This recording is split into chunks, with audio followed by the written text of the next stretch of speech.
G'day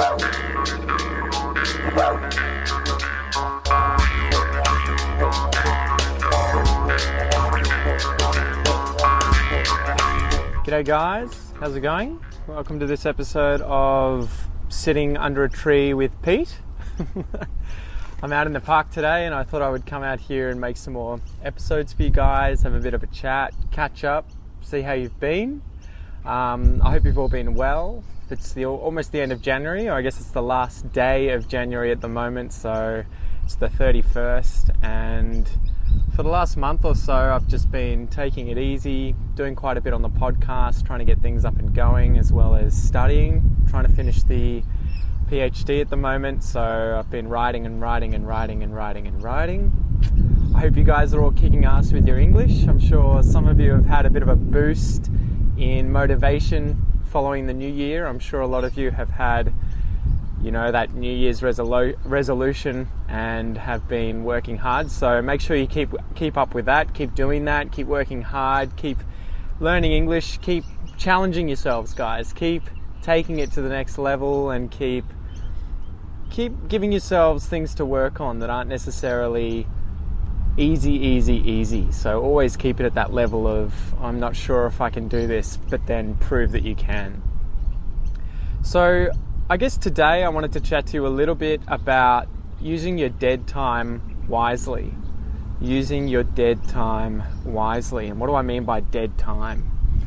Dead time, in terms of at least what I'm thinking of and what I want to talk about, is when you have time during your day that you could do something else productive at the same time. So, for instance, a great reason that I did at least relatively well, all things considered, in learning French and learning Portuguese while also living in Australia and not living in these countries where these languages are spoken, is because I spent a lot of time using my dead time wisely.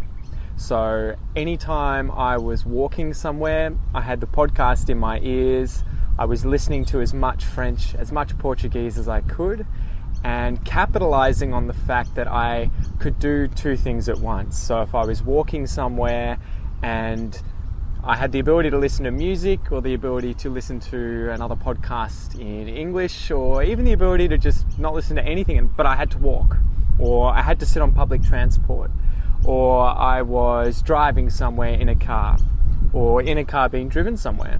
If I have this spare time where I could be doing two things at once, and you guys will probably remember the expression to kill two birds with one stone, I tried to capitalize upon this as much as possible. So I would almost treat it like a strategy game, personally.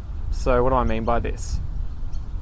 I think for a while I had a diary, and every time I listened to an episode of Français Authentique, which is the French podcast that I fell in love with, I would mark down that episode and the time.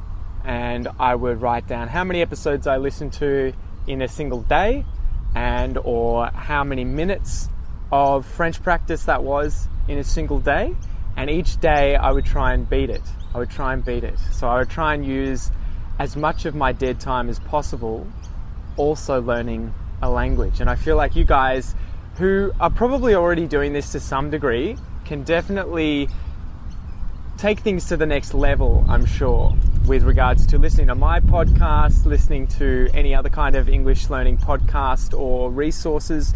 Maybe you download a course, maybe you use YouTube videos. It could be anything, but if you're walking somewhere and you have a lot of spare time, a really wise use of this spare time is obviously to practice something.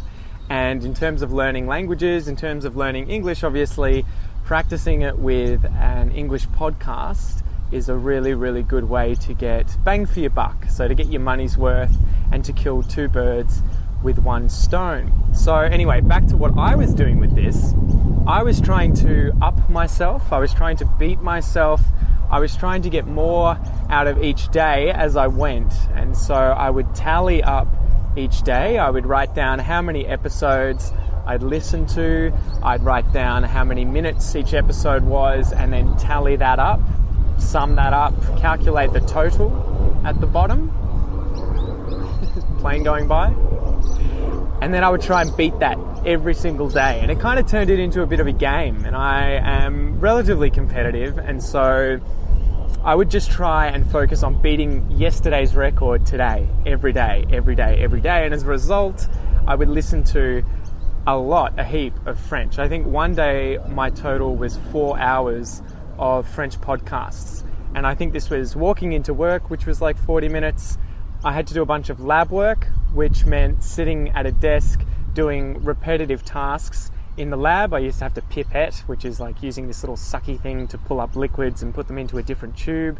I had to do that for hours during one day, and I spent all of that day listening to French podcasts. And I'm sure that this was a big reason that my French listening comprehension got really good. A good way too, I guess, is using these podcasts and shadowing the podcast during your dead time. This is probably content for another episode, but also interacting with the podcasts where you're actually forced to speak. And that's why I put all of my exercises into the expression episodes and other episodes at the end, so that you guys have to interact with the podcast. And so you're not just listening passively, you're actively being involved in practicing your English. Anyway, let me know what you guys think. How do you guys use your dead time? Do you guys already use your dead time? Do you use Aussie English in your dead time? And tell me about how many hours you could get out of a day. How many hours do you think you could get out of a day using the dead time that you have that you may not necessarily already be using well? Anyway, guys, that's enough for this episode. Put a comment below and tell me those things, and I'll chat to you next time. Peace out. All the best.